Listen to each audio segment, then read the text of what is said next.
Hello everyone, welcome back to my channel. In today's video, I will be giving you a very quick demonstration on how I do a toenail reconstruction.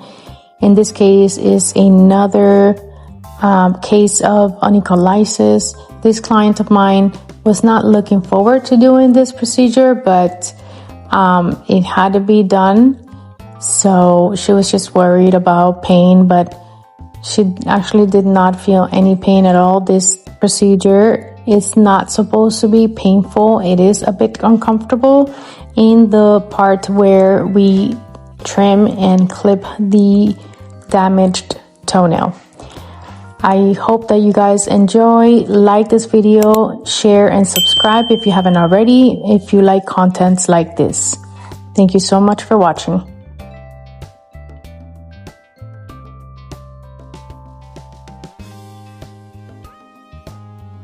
As always, whenever we're doing a toenail reconstruction, we begin by trimming just a few sections at a time, the damaged toenail.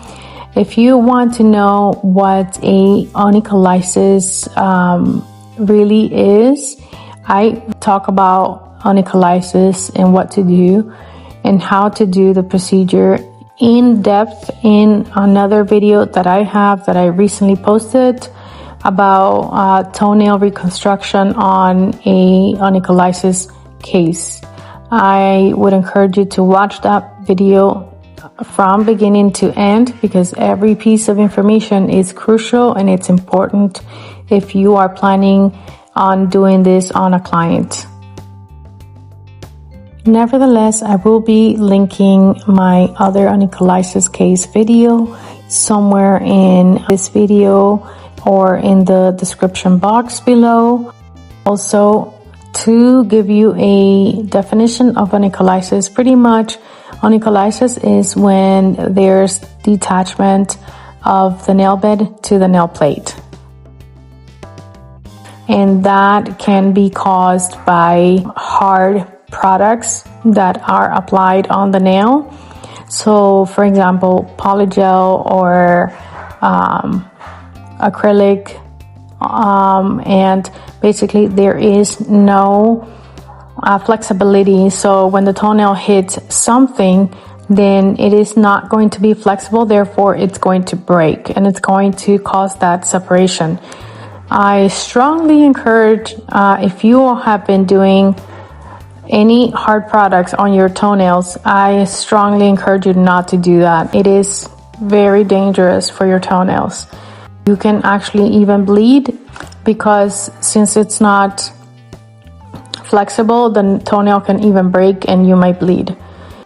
And another reason why you could also have onycholysis is just very strong pressure. It could be also because of very tight shoes, and that's causing pressure on the toenail and it may cause onycholysis. Another thing is just trauma to the toenail. And when you hit the toenail, even with no product, really hard, it can just cause that trauma and it could cause that separation. Nevertheless, when that is your case, you want to remove that separated toenail and it's damaged because it will continue to grow like that if you don't take care of it. It is advisable to, after reconstruction, to apply some sort of medicated treatment, and it could be an oil. There's a lot of companies, very professional companies out there that sell products to remedy this situation.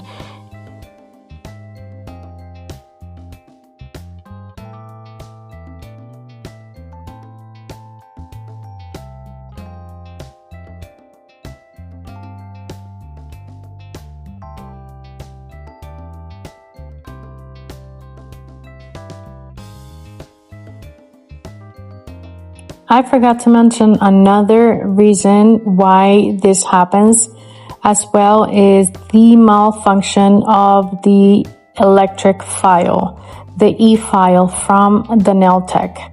Just very harsh use and when the nail tech is dealing with, is doing a dry pedicure and they don't know, or they're not very experienced into how to properly remove product, or to just prepare the natural nail with an electric file. If they are being too harsh and just not being careful and properly use of bits, then that could also cause that. And over time as well, it doesn't have to be just the first use. It could be also over time of continuous of malfunction or maluse of the electric file. And that is something that you need to pay attention whenever you go to a nail technician and does a pedicure. Just do your research first. If you're a client, do your research and just pay attention to how your nail tech does her work and works on your feet. You shouldn't feel any pain or any burning sensation or any discomfort. It could be, I understand that everyone's skin is different, but and also everyone's sensitivity is different, but nevertheless you should not feel any pain.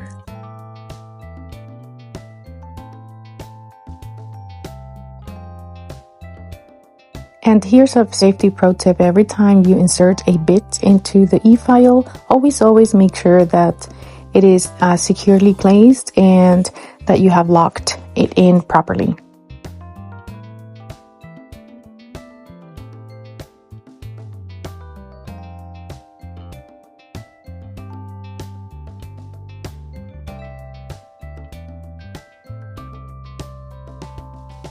And if you pay close attention, I do have this little pedicure brush very close to me as I am removing excess of the sidewall for gel, and I constantly clean off and just brush off the excess of dust as I am cleaning and just perfecting the structure on that side. It's very important, that way I can just see everything clearly and I don't have that dust obstructing my view, and just making sure that I keep everything clean and just for safety purposes, because I don't want to go over the same area and accidentally just get skin.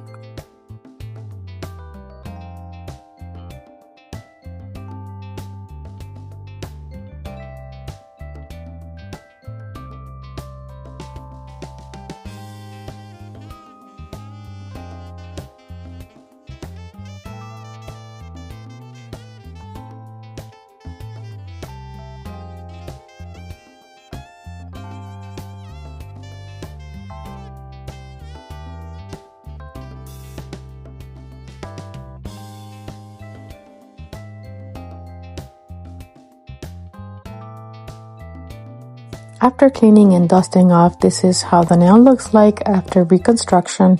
And you can see there that there's an additional part of gel that I need to remove, and I have done it off camera because it was just easier, but be sure that it needs to be nice and flushed, the side of the reconstruction that you're doing. After that, I'm going back in with primer from IBD Just Gel, and then I always like to apply a very thin coat of the base that I originally used at the beginning, just to kind of have that very smooth surface before application of gel polish.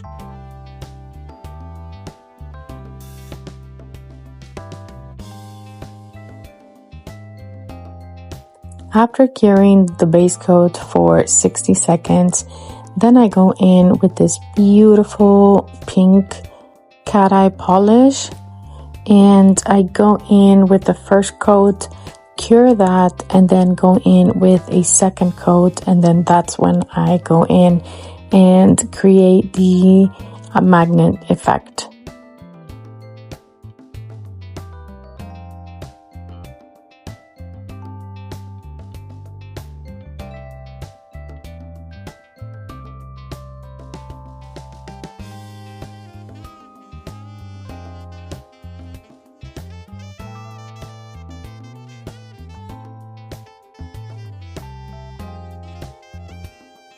every time I use a magnetic polish, I always flash cure with this little LED lamp, one nail at a time, so that we don't lose the effect of the magnetic polish in the magnetic particles, so to speak.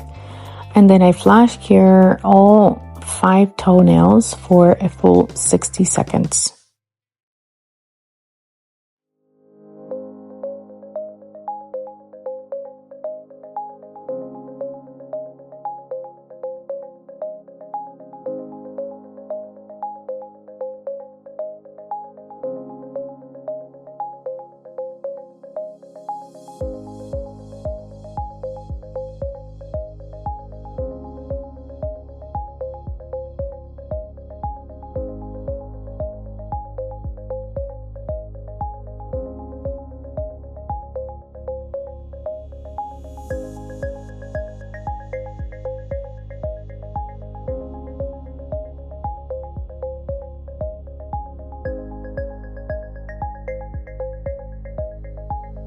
And this is the finished results.